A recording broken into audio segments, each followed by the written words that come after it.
Bienvenue sur la chaîne Chrétien 43. Aujourd'hui, notre leçon sera basée sur le but des miracles et pourquoi ils ne sont plus nécessaires aujourd'hui.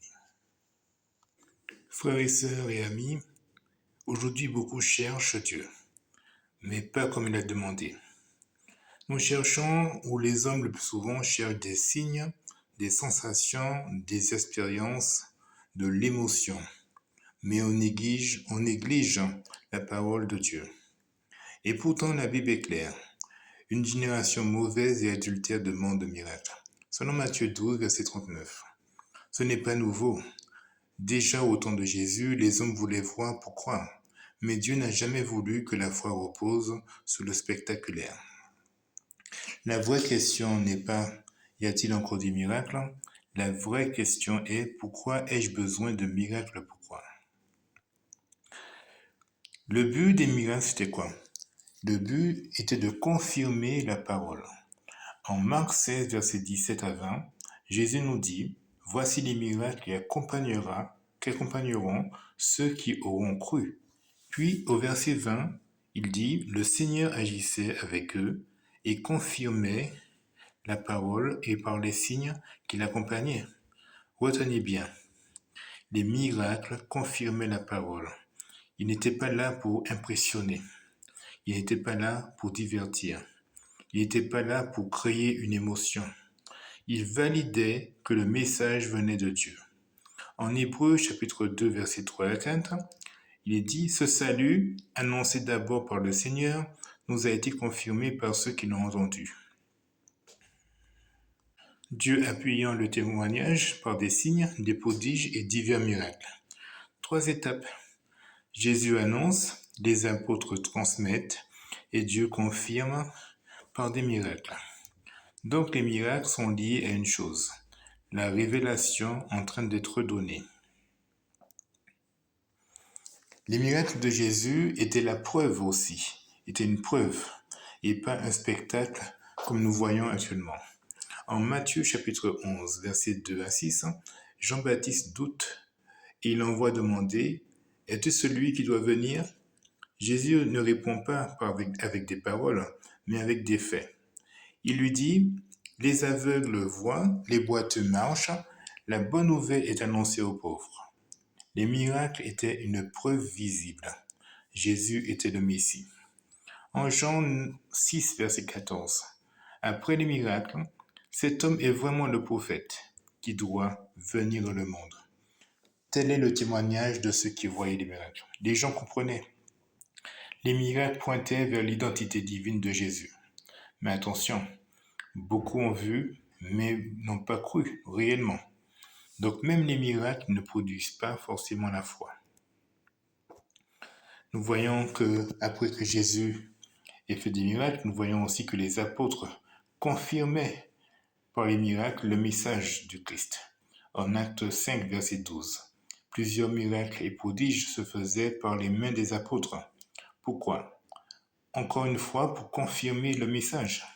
En Acte 9, verset 40 à 42, par exemple, le cas de Tabitha que Pierre ressuscita.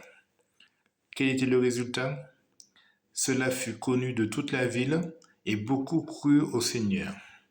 Le miracle produit par la foi parce qu'il confirme la vérité prêchée. En Acte 20, verset 9 à 12, là c'est le cas de Paul et Eutyche, le jeune homme qui tomba par la fenêtre. Paul le relève. Résultat, l'Église est consolée et affermie. En Acte 14, versets 11 à 15, la foule veut adorer Paul et Barnabas, parce que la foule les prenait pour des dieux. Mais ils répondent, « Nous sommes des hommes comme vous. » Voilà un point clé. Les vrais serviteurs de Dieu refusent la gloire. Aujourd'hui, certains recherchent cette gloire. L'argent, l'influence, et ce qui n'est pas le modèle biblique. Nous voyons que les miracles étaient temporaires, n'étaient pas non plus éternels. En 1 Corinthiens 13, versets 8 à 10, nous le confirme en disant que les prophéties prendront fin, que les langues cesseront, et quand ce qui est parfait sera venu. Quand ce qui sera parfait sera venu. Ce qui est partiel, c'est quoi? ce sont les dons miraculeux. Et ce qui est parfait, c'est la révélation complète. En Jude 3, il nous dit, la foi a été transmise une fois pour toutes aux saints.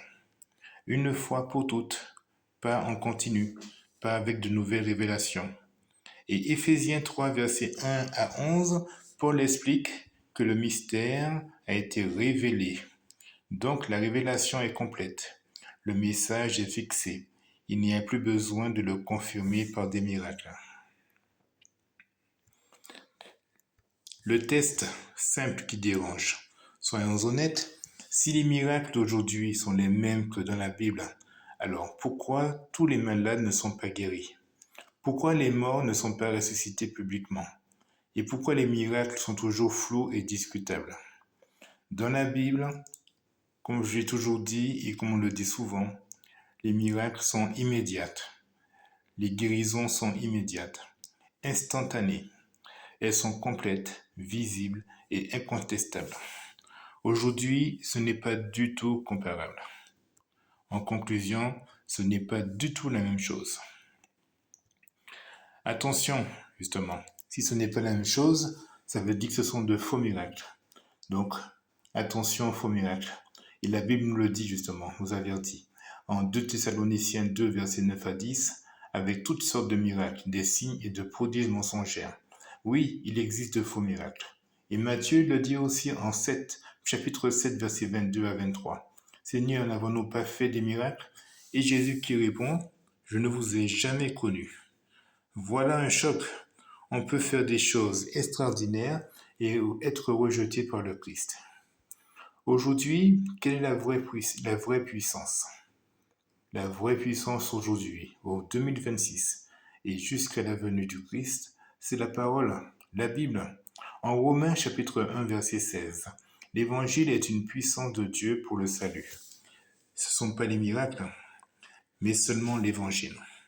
En 2 Timothée 3, versets 16 à 17, il nous est dit, « Toute écriture est inspirée de Dieu, afin que l'homme de Dieu soit accompli. » Nous voyons que les écritures sont complètes et suffisantes et on n'a rien besoin d'autre. En Jean 20, versets 30 et 31, « Ces choses ont été écrites afin que vous croyiez. » On n'a pas besoin de voir plus, parce que tout ce qui a été écrit suffit déjà. Tu dois croire sur la base du témoignage écrit du Nouveau Testament, tout simplement. Donc, posons-nous cette question et pose-toi cette question si tu crois à ces miracles. Est-ce que je cherche Dieu ou des émotions? Est-ce que ma foi dépend de ce que je ressens? Et est-ce que j'obéis à la parole, mais sans miracle, même sans miracle?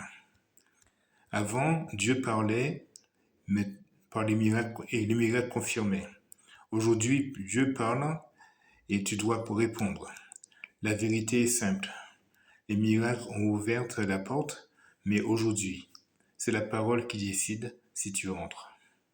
En conclusion, si tu veux voir des miracles, tu peux voir des miracles, bien sûr, et être perdu. Mais tu peux croire la parole et être sauvé. Alors aujourd'hui, ne cherche pas un signe, des émotions, mais cherche plutôt, et une sensation non plus, mais soumets-toi à cette parole, la parole de Dieu. Parce que c'est elle qui nous sauve, qui nous transforme et qui jugera pour la suite.